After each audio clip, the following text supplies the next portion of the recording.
صحابہ کو شہید کیے تھے، ہمارے صحابہ کو ورغلا کر اور بہلا فسلا کر لے جا کر مارا تھا، ہمارے صحابہ کو تکلیفیں دی تھی، صحابیات کریمات کو تکلیفیں دی تھی، جاؤ آج ہم نے سارے لوگوں کو معاف کر دیا، سارے لوگوں کو معاف کر دیا۔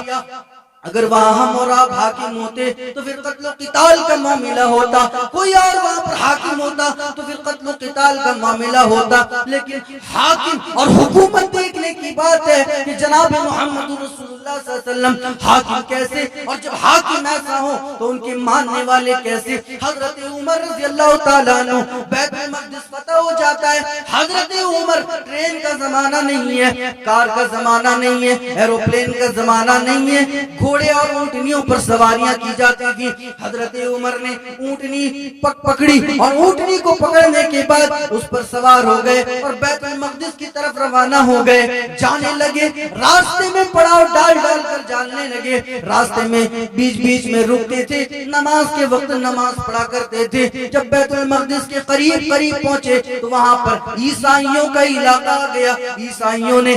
حضرت عمر کا استقبال کیا، حضرت عمر کا خیر مقدم کیا اور انہیں اپنے علاقے میں دعوت دی، کھانا کھلایا اور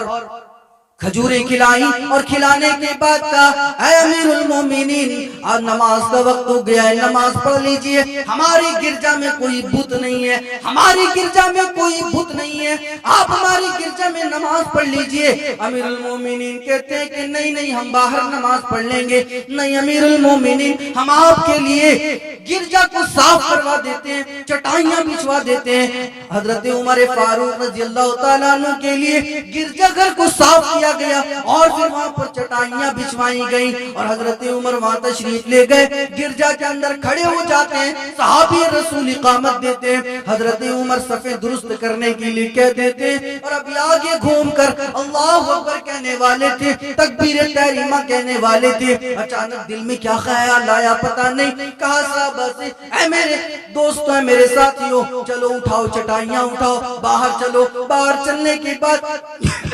گرجا گھر کے باہر چٹائیاں بچھوائیں اور بچھانے کے بعد گرجا گھر کے باہر نماز ادا کی۔ عیسائی آئے، کہنے لگے امیر المومنین ہم نے آپ کے لیے گرجا گھر کو صاف کر دیا، چٹائیاں بچھوا دی، لیکن آپ باہر نماز پڑھ رہے ہیں، ماجرا سمجھ میں نہیں آیا۔ پہلے تو آپ چلے گئے نماز پڑھنے کے لیے، لیکن اب باہر آ کے نماز پڑھ رہے ہیں، اے امیر المومنین معاملہ سمجھ میں نہیں آیا۔ حضرت عمر فاروق بیان فرماتے ہیں کہ اے میرے ساتھیوں سنو، اے میرے عیسائی بھائیوں سنو، ہمیں تم سے نفرت نہیں ہے، ہمیں تم سے کوئی بغض و عناد نہیں ہے، کوئی دشمنی نہیں ہے، اور میرا مذہب تمہاری گرجا میں نماز پڑھنے سے بھی مجھے نہیں روکتا ہے۔ اے میرے ساتھیوں، اے میرے عیسائی بھائیوں، آج میں نے تمہارے اس گرجا میں نماز اس لیے نہیں پڑھا ہے کہ کل کو کوئی آنے والا آدمی یا کوئی اور مسلمان یہ نہ کہے کہ امیر المومنین نے یہاں پر نماز پڑھی تھی، یہ ہماری مسجد ہے، بعد میں عیسائیوں نے اس کو گرجا گھر بنا لیا۔ میں یہ نہیں چاہتا ہوں کہ میرے بعد کوئی میرا حوالہ دے کر اس گرجا گھر کو اپنی مسجد کہہ کر ہتھیا لے اور اپنی مسجد کہہ کے اس کو اپنا لے، میں یہ نہیں چاہتا ہوں، اس لیے میں نے باہر نماز پڑھی تاکہ لوگ یہ نہ کہیں کہ یہاں پر عمر نے نماز پڑھی تھی، یہ مسجد تھی پہلے، بعد میں اس کو عیسائیوں نے قبضہ کر کے گرجا گھر بنا لیا۔ اگر کوئی مسجد کسی غیر اور غلط جگہ میں بنایا جائے، کسی آدمی کی جگہ کو ہڑپ کر بنایا جائے، کسی آدمی کے جگہ کو قبضہ کر کے اس میں مسجد تعمیر کی جائے یا پھر حرام پیسوں کی مسجد تعمیر کی جائے، اللہ کی قسم اس میں نماز نہیں ہوگی۔ اور کسی مندر کو توڑ کر وہاں پر مسجد تعمیر کی جائے، وہاں پر بھی نماز نہیں ہوگی۔ یہ بات صرف مسلمانوں کے لیے نہیں ہے بلکہ ہندوستان کے تمام ہندوؤں کے لیے بھی ہے کہ اللہ کے واسطے اپنی کتابوں کو پڑھو تو تمہیں معلوم ہو، رگ وید یجروید اتھروید ساموید بھگوت گیتا رامائن مہابھارت اپنشد، یہ ساری تمہاری کتابیں، تمہاری کتابیں ہم بھی پڑھتے ہیں، تم بھی پڑھتے ہو، اور شاید تمہیں اتنے منتر یاد نہ ہو جتنا ہم یہاں بیٹھے بیٹھے ابھی کہتے ہیں۔ یاد رہے میرے پیارے ہندو بھائیوں، یاد رہے کہ جو تم مسلمانوں کے مسجدوں کو توڑ کر اپنی مندریں تعمیر کر رہے ہو وہاں پر تمہاری کوئی عبادت تمہارے بھگوان کیا قبول نہیں ہوں گی. اور ہم بھی یہ مانتے ہیں کہ اگر کوئی مندر توڑ کر کوئی مسلمان وہاں پر مسجد تعمیر کر دے تو وہاں پر اس کے مسجد تعمیر کرنے کی کوئی ویلیو نہیں ہے. وہاں پر وہ ایک نہیں 1,00,000 نماز پڑھ لے لیکن اس کی نماز وہاں پر قبول نہیں ہوگی, اس لیے کہ ہمارا مذہب ان چیزوں کی اجازت نہیں دیتا ہے. سمجھنے کی بات ہے. حاکم محمد رسول اللہ صلی اللہ علیہ وسلم میں سے اور ان کے چاہنے والوں نے بھی جب حکومت کی تو کیسے حکومت کی. حاکم وقت ہو تو ایسا ہو, حکمران ہو تو ایسا ہو. اور اتنی عظیم ہستی کا تذکرہ, اتنی بلند و بالا ہستی کا تذکرہ ہمارے غیر مسلم ہندو بھائیوں کی کتاب میں نہ ہو, ایسا نہیں ہو سکتا. تذکرہ غیر مسلموں کی کتابوں میں ہے. اور تلسی داس جی نے بڑی ہی آسان بھاشا میں سنگرام پران ان کی کتاب ہے, اس میں انہوں نے بڑی آسان بھاشا میں لکھا کہ